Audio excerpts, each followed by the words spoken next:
Well, hey, Gundam fans, welcome to another episode of Gundam Explained. Today concludes the second season of the MS IGLOO series. We're actually looking at the third episode of Apocalypse 0079. This episode is called Spirits Returning to the Cries of Thunder. And as it concludes, we actually get some interesting character development, but also we look at a very cool mobile armor weapon, like we typically do. And this one's pretty cool. We'll kind of jump into that here in a second. But before we get started, if you haven't, please like and subscribe. Always a giveaway going on, so check the link in the description for that. And join the Discord if you haven't. It's always a fun time. So let's get started. All right, so take a look at this big ring, right? And actually, that's the name, the MA05AD Big Ring. Now, the AD, and it actually spells it out here, Ammunition Depot. So this big ring, if you actually look at the top of it, you might recognize it. That is from the Big Row, which we all know and love from 0079. I guess they took that concept, combined it with a mobile armor they were developing, and created the Big Ring. As the case with a lot of the MS IGLOO series, they use a lot of experimental, outdated weaponry as they move into mobile suits as kind of a last stand against the Federation. This actually takes place during the Battle of Abaoku, and I think it even has the date of, I think it's like December 31st into the 1st of 0080, which coincides with the same time as War in the Pocket, the events that occurred at Side 6 with Al and Bernie. All right, this is just a great, awesome shot. Look at that base there, all the ships around it. And what's interesting, too, is we're hearing this kind of narration that is playing over this about the solar ray that was fired and kind of destroyed most or a large part of the Federation fleet. And this is kind of, again, used as propaganda to try to get the Zeon soldiers near this end of the one-year war to, I guess, still do whatever they can to keep fighting. And from what I understand from the wiki, it's actually Garen Zabi that is narrating here or announcing this propaganda.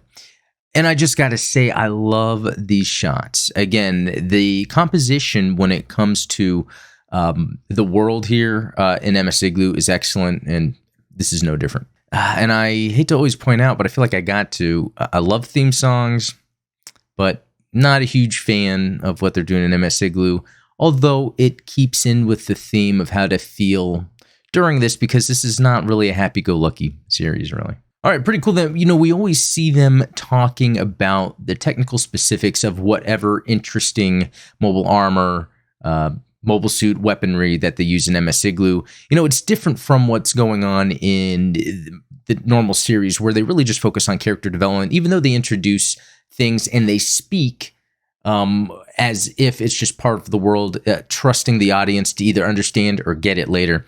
But here they really spell things out. They're showing the name of the big ring. They're kind of showing it on their computer system here. So really cool to see again, some world building and how Zeon illustrates, and they're able to show off the technical specifics of their weaponry. They even specifically call out as they're showing this that it was hastily developed.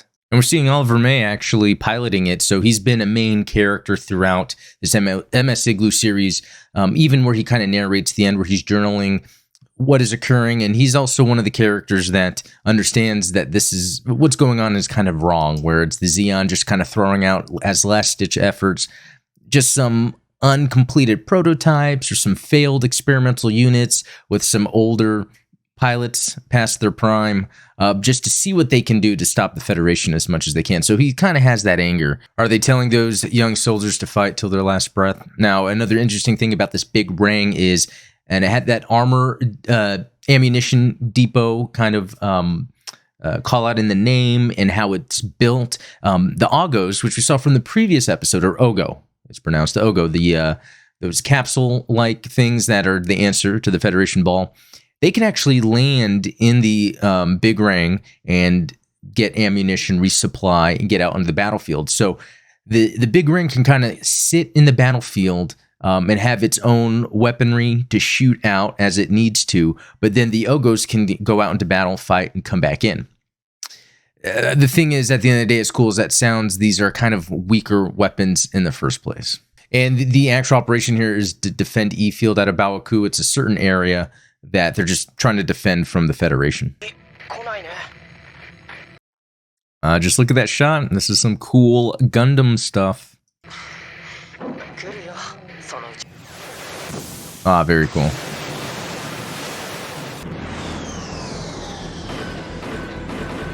Check that out. Are those like Space Command type GMs that are launching? I love seeing that. I love to see that we have the capital ships out, going toward battle, and we see GMs being launched off. Reminding me of like the X-wings coming out of the carriers, or the TIE fighters coming out of Star Destroyers. Cool shot of a Zaku too. I mean, look at that. Yeah, so this is when the main character, Oliver May, is told that he's got to pilot this big ring, and obviously, again, he's not happy about that. He knows the result of what happens to these pilots that are using the experimental weaponry out in the field at this time. So it's kind of dark. Yeah, this is pretty sad. He's talking to Monique Cadillac, and she's like, "If you see my brother, tell him I said hello." Again, it's pretty depressing. Ooh, some more cool battles. That was sick. Zuda versus GM Space Command. Very cool. I don't see MS IGLOO called out here for this GM Command Space type, I should say. So if there was a specific model for that, and if anyone knows, yeah, put it in the comments. Interesting. That's how it launches the Ogos.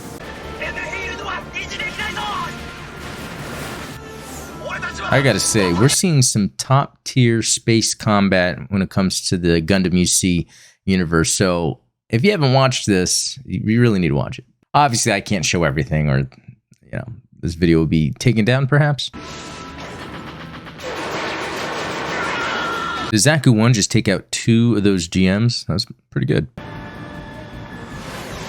Very cool shot.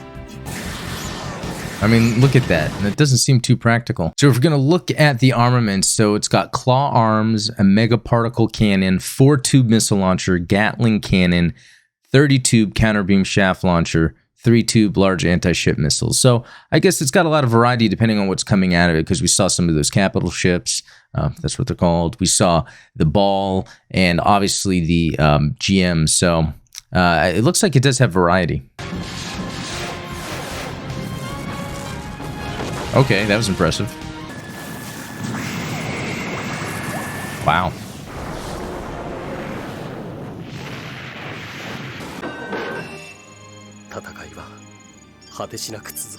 Resupply the Ogos. Right now, the Jotunheim got word to ceasefire, and they're showing that really all forces are retreating to head back to Side 3. I wonder if it has anything to do with Amuro. Man, this guy just wants to keep fighting. Oh, how the tables have turned. I'm loving these shots where it looks like it's done through monitors.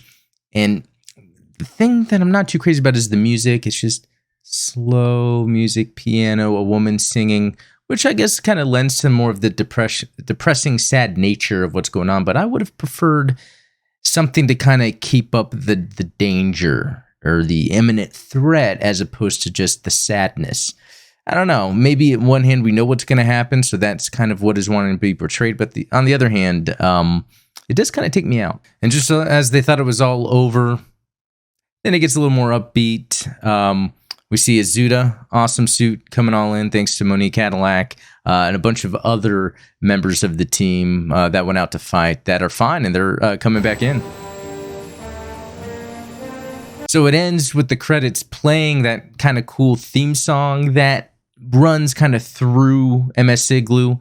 Not the opening credits, but the kind of the theme song. Instead of Oliver May sitting at his desk, journaling the actions of the day, we kind of see him. He survived it, and it's it's very cool. Very cool. Yeah, this is a cool shot. Again, I love the composition, depth of field. We see the Zuda, we see Oliver May. All right, if that doesn't say Sig Zeon, I don't know what does.